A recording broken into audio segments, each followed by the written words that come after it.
Aloha, I am Jason Wong. So, you bought a slice of paradise in Hawaii. Maybe it was an investment, maybe it was a vacation home, maybe you just really like pineapples. But now, life has happened. The market shifted. Your tenants stopped paying. Or maybe your currency tanked against the dollar. Whatever the reason, you are now underwater. That means you owe more on the mortgage than the property is actually worth. And you are trying to handle this mess from thousands of miles away. Your bank account is bleeding and you are stressed out. You are thinking about a short sale, but doing a short sale when you live in Tokyo, Sydney, or Vancouver is not the same as doing it when you live in Honolulu. It is a whole different ballgame. Here is the deep dive on how we negotiate with a US bank when you are a foreign owner. First, let's define the beast. A short sale is when the bank agrees to accept less than what is owed on the mortgage to release the lien.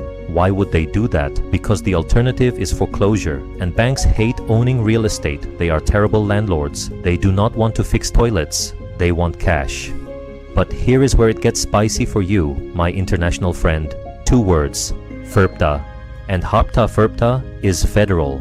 FIRPTA is Hawaii state. Combined, they normally require a withholding of 22.25% of the sales price. Not the profit, the sales price. Now, do the math. If the bank is already taking a loss and then the government wants to withhold 22% of the check, the bank is going to look at that offer and say, no way. They will kill the deal. So part of my job as your broker is to prove to the IRS and the state of Hawaii that you are making zero profit. Actually, you are making a loss. We have to apply for a withholding certificate to get those taxes waived or reduced. If your agent does not know how to do this, your short sale is dead on arrival. Next, let's talk about the negotiation. You need to prove hardship. The bank needs to know why you stopped paying. I just don't feel like it is not a hardship. My business in Hong Kong collapsed, or I have a medical emergency in Canada. That is a hardship. We have to package this up with your financials and send it to the bank's loss mitigation department. Be prepared for the time zone dance. I will be on the phone with the bank in New York at 4 a.m. Hawaii time, while you are eating dinner in London. We act as the bridge. We also need to protect you from the deficiency judgment. That is when the bank sells the house,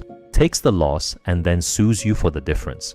Negotiating the waiver of deficiency is the most critical part of the approval letter. We want the bank to say, we are good, paid in full, goodbye.